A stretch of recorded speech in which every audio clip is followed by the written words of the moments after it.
house with 8 kids and only one bathroom, we used to play a lot of games. My favorite, racing to the toilet. Many times I lose, I pee myself so often, but at least I learned waiting for my turn how to dance. Pee dance. Are you ready for the next comedian? Get up for Cherry Cardoso! She's a Capricornian and she's gonna run the city! Hi everyone. How you doing? Good. I'll try to keep it that way. Well, I know you're thinking. You see a middle-aged, overweight woman on stage, and you're thinking, I hope she's going to talk about her vagina. And I am.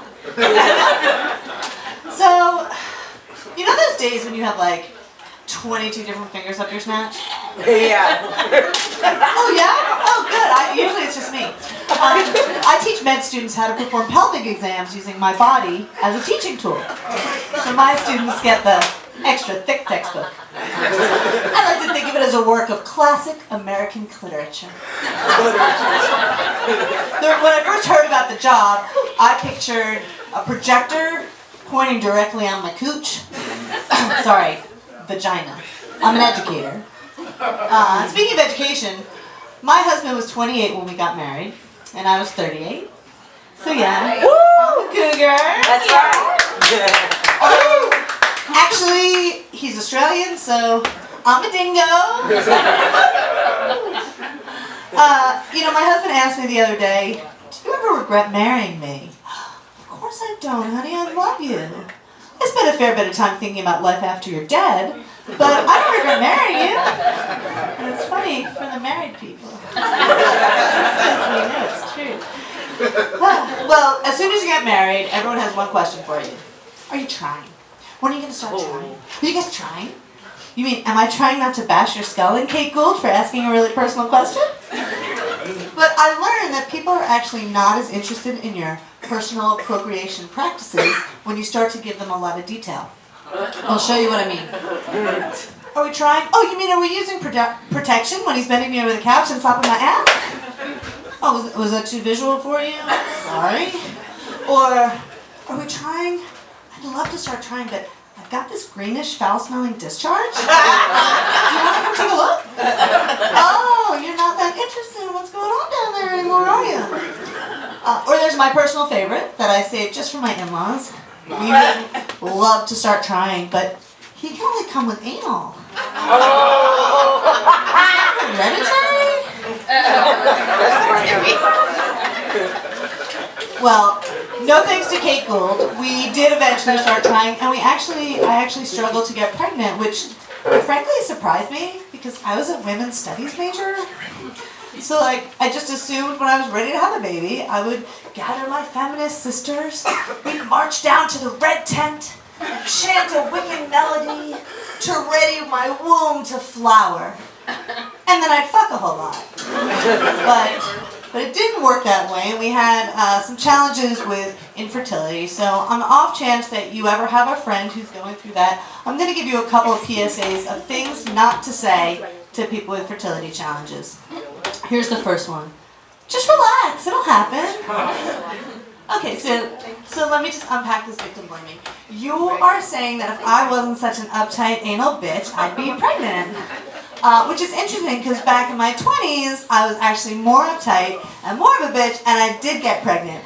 Joke's on you!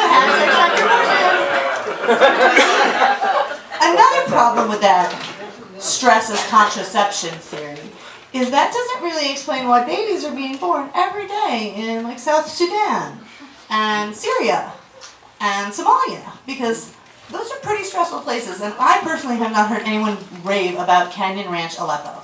So that's the first one. The second thing not to say, oh, I know someone who was 86 and they got pregnant without even trying. Okay, first of all, you don't. And second of all, what you're telling me with that knowledge is that I should spend the next 40 decades or so in the purgatory that is infertility, only to be rewarded as a first-time mom when I'm 86. Because that's the dream. So those are just a little tidbits. We did manage to navigate our way through the infertility, and I now have a 3-year-old. Yay! Yay! Give it up for grandparents who are babysitting this weekend. And oops, sorry, just lost my train of thought. When I tell people I had my first child at 46, sometimes they say things like, "Thank God for blessed miracles." And I'm always like, you're pronouncing science wrong. Because it was thanks to science. And I had what's called a geriatric pregnancy. They really call it that. Which makes it sound like you're going to break a hip when you start pushing. Oh, man. And now, before you tell me age is just a number, I'm going to correct you and say age is a bunch of numbers. It's your cardiologist number, it's your physical therapist number, it's your chiropractor's number, a whole bunch of numbers in there. So, speaking, I mentioned science, and I'm a big fan. Love the science. So, when Greta Thunberg was just named the Time Person of the Year, I posted a photo of my adorable child dressed up as her to the internet because I'm an idiot and I forgot that the internet is a dumpster fire. And so somebody commented, "Way to go, manipulating your child into having your beliefs." And I was like, oh my gosh, they're totally right. I totally did that. And then I realized that's called parenting. And like I said, big fan of science, so I've been a little bit worried about this measles thing going on. So I decided I'm going to go get a booster shot. Can't be too careful, right? I had Groupon. So I went, and I'm a little worried because I don't think it worked. Because I got the shot like 2 weeks ago, still no autism. So yeah. So quick poll, and there's no judgment here. This is a safe space. Is there anyone here into golden showers? Anyone? I see a hand back there. Look, that's cool. My question is, I'm just doing some research because my question is, if you're a prostitute who does golden showers, do you charge extra when you eat asparagus? Oh!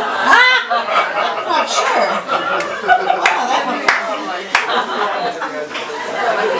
Well, that is my